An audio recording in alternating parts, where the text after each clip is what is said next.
Alright guys,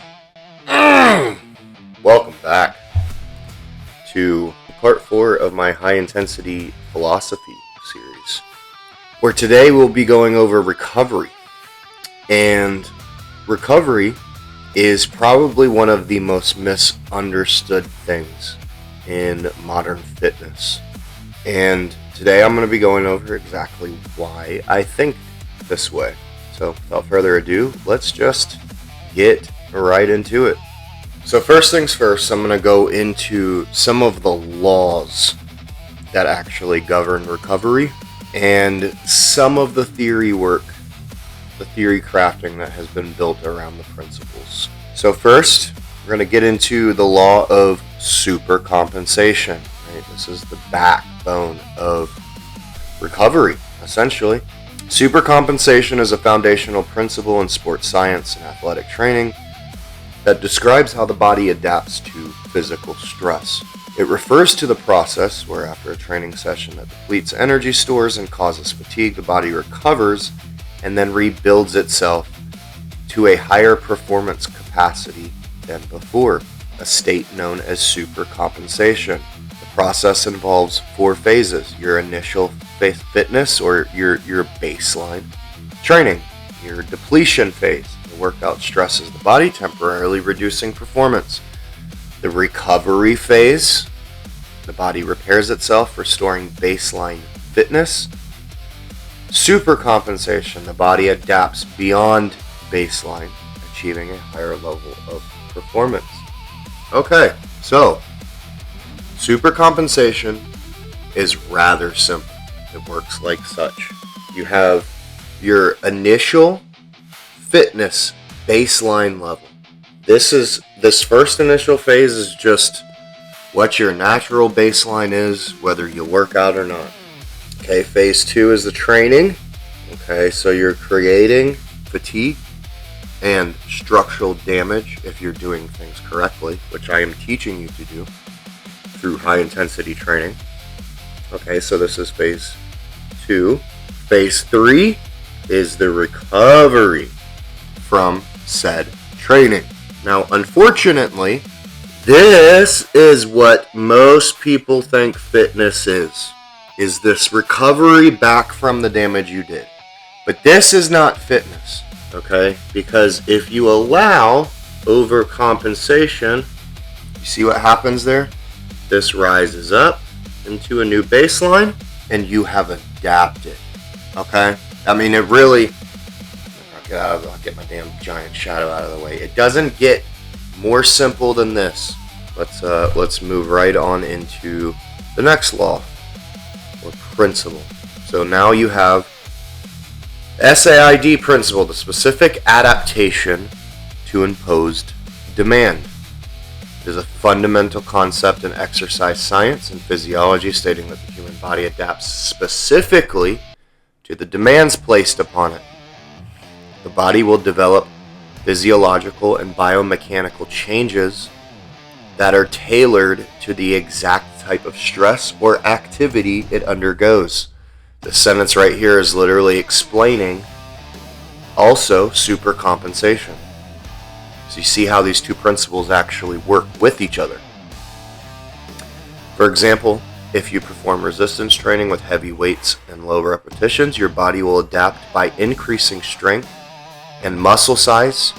Conversely, training with light weights and high repetitions leads to greater muscular endurance. I like how we're dunking on high volume training without even meaning to. To maximize progress, training must be specific, progressive, and include adequate recovery. If you're not progressing and you're not giving yourself adequate recovery, odds are is you are not actually allowing for full supercompensation. You might be recovering, you might be compensating from the workout. You aren't overcompensating. Okay, so as you can see, like I said, these two principles work pretty well with each other. They complement each other. And truthfully, all real science is going to complement itself. All right, so let's get into some of Mike Menser and Dorian Yates and what they've said about recovery over the years. Bill, I can tell you without a doubt it's always a mistake to train 2 days in a row. Okay, I agree with that.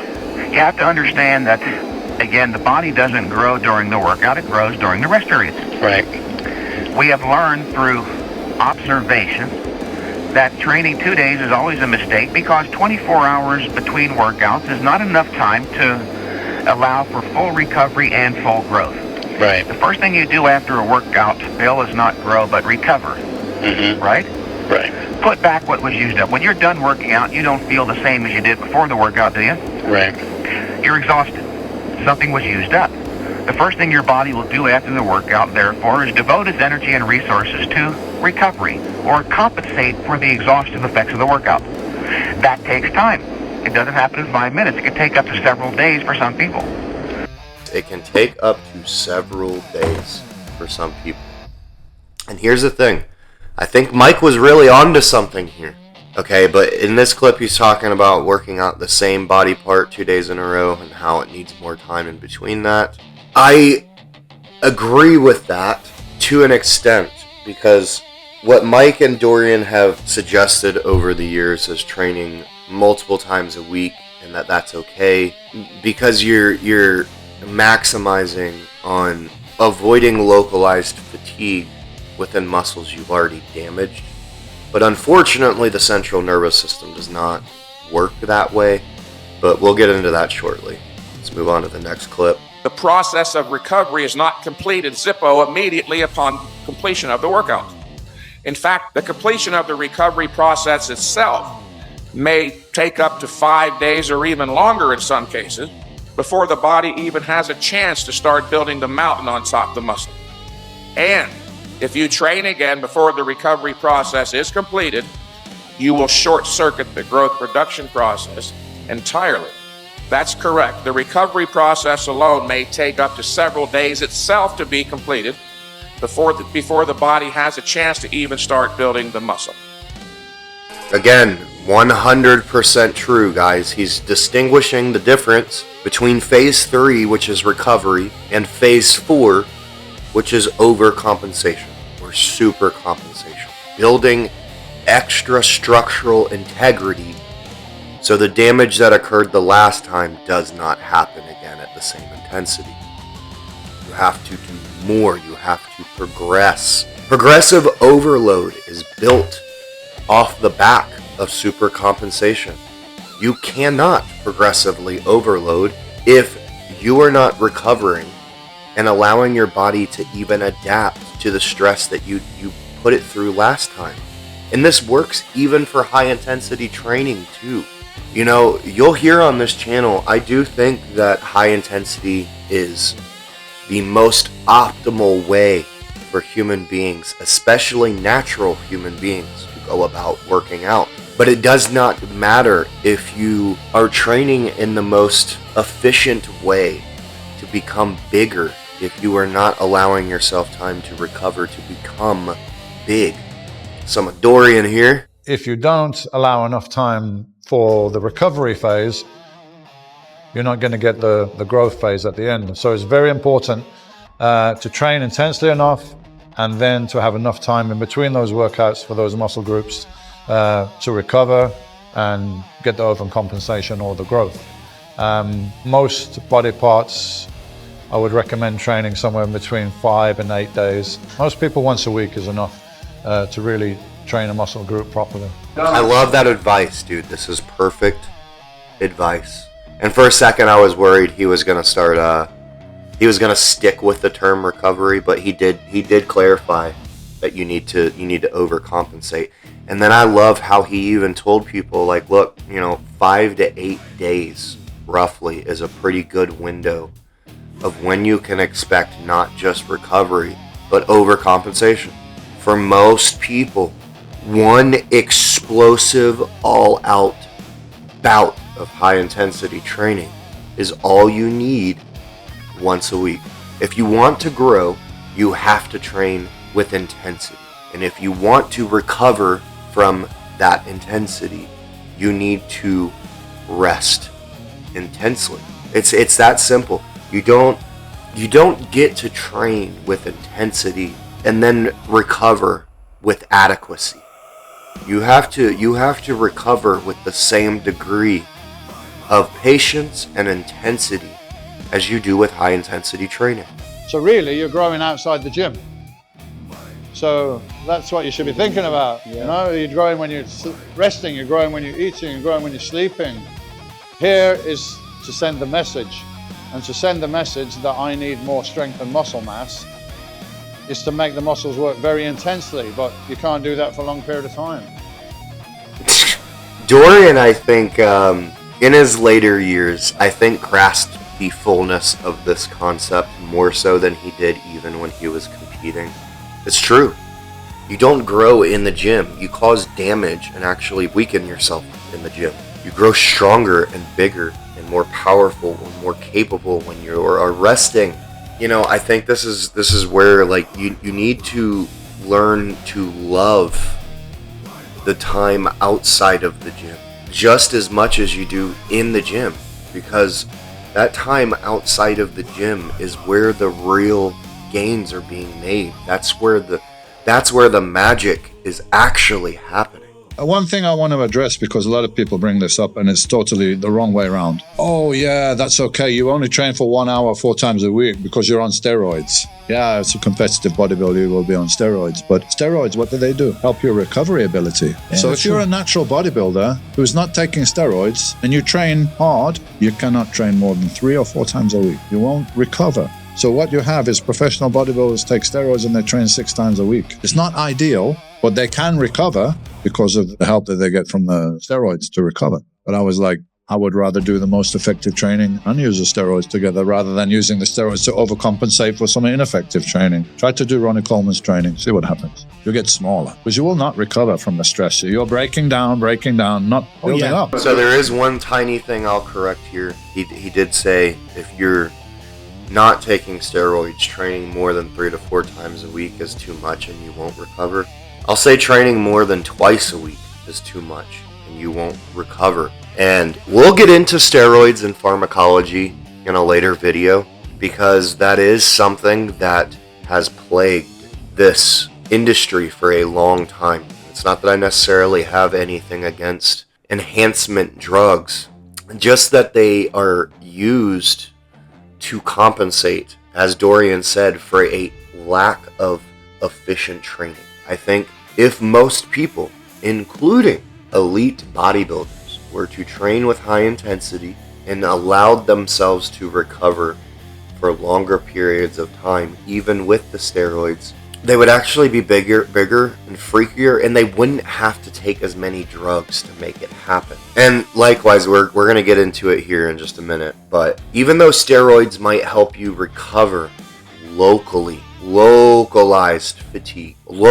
fatigue and systemic fatigue are not the same thing. But like I said, we'll get into that. We got one more clip to watch. One more of Mike Menser, because this one's going to lead perfectly into CNS and the last 2 things I'm going to cover in this video. First thing that the body must do after the workout is not build the mountain on top of the muscle, but fill the hole, or recovery we call it. And the crucial point here is the process of recovery is not completed Zippo immediately upon completion of the workout. The recovery process alone may take up to several days itself to be completed before the body has a chance to even start building the muscle. If you train again before the recovery process is completed, you will short circuit the growth production process. And it's 100% true. You are going to short circuit the recovery process. And I'm going to show you now exactly why. Okay, so CNS fatigue, central nervous system fatigue. Systemic fatigue. It's a well-documented phenomenon, but it's not governed by a formal scientific law. CNS fatigue is understood as a reduction in the ability to voluntarily activate muscles due to factors within the central nervous system, your brain and your spinal cord. Distinct from peripheral fatigue, localized fatigue, which occurs within the muscles themselves. It occurs when the brain and spinal cord fail to fully activate muscle fibers, even when maximal effort is exerted. This results in reduced force production, despite the muscles being capable of generating more force. Please remember this, because I'm going to show you here shortly why this is going to really mess with your progress. Okay, the causes: it is primarily driven by afferent inhibitory feedback from muscles, right? Your pain, the metabolite buildup, mechanical stress, and the neurochemical changes and inflammation following muscle damage. So it's going to debunk some myths here. Myth number 1: high intensity, heavy lifting causes more CNS fatigue than light, high rep work. The reality: long duration, high volume training causes more CNS fatigue than heavy compound lifts.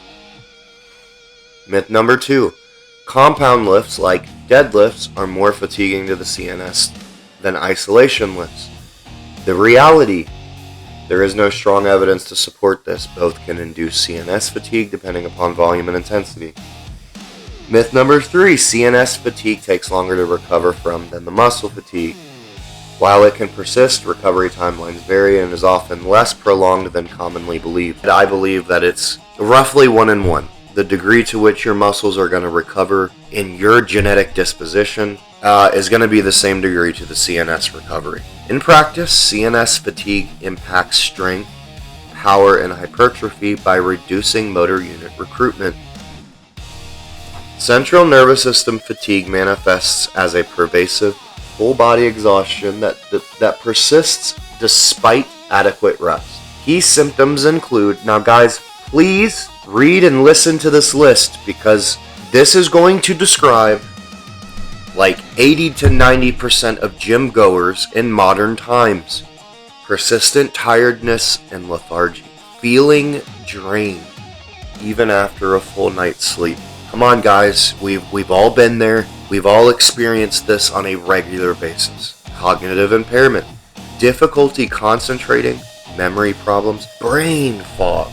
The brain fog, man. Increased irritability. Mood swings. Anxiety, depression, or lack of motivation. Come on, people. Be honest with yourself. Sleep disturbances, insomnia, the inability to sleep, poor sleep quality, or disrupted sleep patterns. Guys, we've all done this shit, man. I've experienced this too.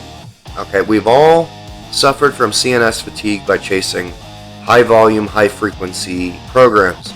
Loss of appetite or unusual food cravings. Guys, how many of you have been up late at night wanting to go to sleep, but for some reason your brain's just not wanting to shut off, and you're craving stupid shit that you know you shouldn't eat, but you still end up eating anyways? This is symptoms of CNS fatigue. Okay, and obviously we've gone over the decreased strength and endurance and reaction times. So the question still remains is why? Why, if CNS fatigues and recovers 1-to-1 to muscle damage, structural damage, like I said, why is it then that if we train chest on one day and train legs on the next day, and we do this type of split where we're splitting up the localized fatigue so that way you're not damaging structure that is still trying to repair, why is it then that the CNS is still fatiguing and causing us to struggle? The general adaptation syndrome, okay, it's a physiological model developed by Hans Sele in the 30s. Dude, this model is super old, but it hasn't been changed because even though it's not an actual law or principle, it does seem to be observable and repeatable enough in practice that it sticks around. It outlines a 3-stage process that the body undergoes when exposed to stressors, whether physical, emotional, or psychological. Of course, obviously, we're focusing on the physical here. The 3 stages of gas. The alarm stage, the body's immediate response to a stressor, commonly known as the fight or flight response. The sympathetic nervous system activates, triggering the release of adrenaline and noradrenaline. This leads to an increased heart rate, blood pressure, breathing, and heightened senses. The body prepares to confront or flee from the threat. And this is why you even feel the desire to quit. This is what prompts you to stop, to give up. So then you have the resistance stage. If the stressors persist, the body enters a state of adaptation. Hormones like cortisol are released to maintain elevated energy levels and suppress non-essential functions. While the body appears to function normally, it remains on high alert. Prolonged resistance can lead to wear and tear on bodily systems, and this leads us into the exhaustion stage. When stress continues without relief, the body's resources are depleted. The ability to resist stress breaks down. The stage is marked by fatigue, burnout, weakened immunity, and increased risk of chronic health issues. Guys, burnout. What is burnout? For us gym goers, this is a lack of motivation. This is like a torn identity nature that you have within yourself during these moments. This is half of you wanting to go to the gym and knowing you need to, but the other half of you begging that you please stay home and just rest. Now back to the trusty whiteboard. Here's the thing, guys. This is something that I don't think a lot of people talk about, and this is something that you very rarely, if ever, seen mapped out on a graph for you. Okay, I made it vertical, so that way you can see it a little bit easier. So, as you can see, up here we got muscle A, muscle B, and then the CNS. So what I'm going to do is I'm going to demonstrate to you why we experience CNS fatigue seemingly at different rates than the localized peripheral fatigue that we experience. All of these lines represent your starting baseline when you walk into the gym. Okay, so up here with muscle A, let's just say this is leg day, right? Because real men love leg day. So let's say muscle A is legs, and let's say you generate fatigue. Okay, now because the CNS is participating in this as well and it experiences recovery and fatigue to the same degree, that's also going to dip with it. Now, what a lot of people think is happening, this is recovering, and then they immediately move on to muscle B the very next day and repeat this process. But unfortunately, that is not how this works, you see, because what's happening is muscle A is going to take roughly 3 to 5 days, unless you're on steroids. Sorry for the shitty handwriting. 3 to 5 days for this to climb back up to baseline. Same down here, for this to come back up to baseline, 3 to 5 days. The problem here with normal splits, we think that this is just capable of very quickly regenerating, or we don't even think about it at all, right? Because we're mostly just focused on what's happening up here. But you go into the next day, let's say this is chest day, all right? Because everyone loves chest.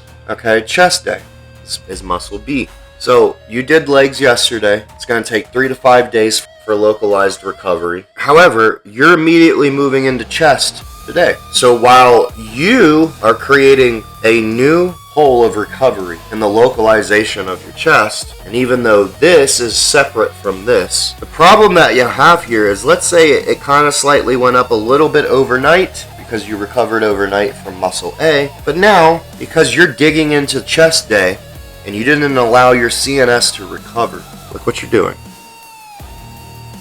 And the problem that people have here, guys, is you're doing this, not just 2 muscle groups. Guys are doing this 3, 4, 5 times a week with different muscle groups. What does that mean? You are constantly finding new loads for your central nervous system. There does seem to be a bedrock for this. But I would argue that most men are operating down here at bedrock. And as we just saw with the general adaptation syndrome and the CNS fatigue itself, when you were down here at baseline, gentlemen, the problem that you are going to have is you are going to start sleeping worse. You're going to have a more difficult time controlling your eating, and ultimately your output, your muscle's ability to be able to exert 100% force gets diminished. And this is why you see men, and maybe some of you have even experienced this.